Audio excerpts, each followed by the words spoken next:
You ask Tiger to solve. This deals with linear equations with one unknown. The final result is x equals 28/15. Let's solve it step by step.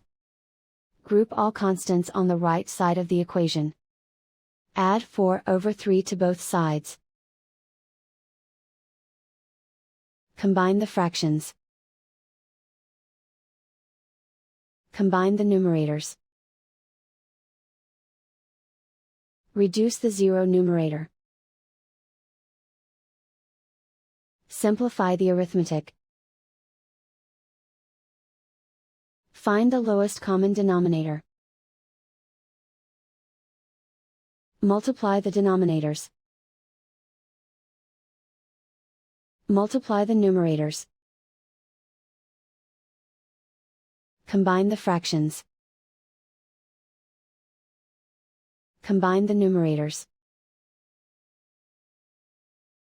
Isolate the x. Multiply both sides by inverse fraction 2/1.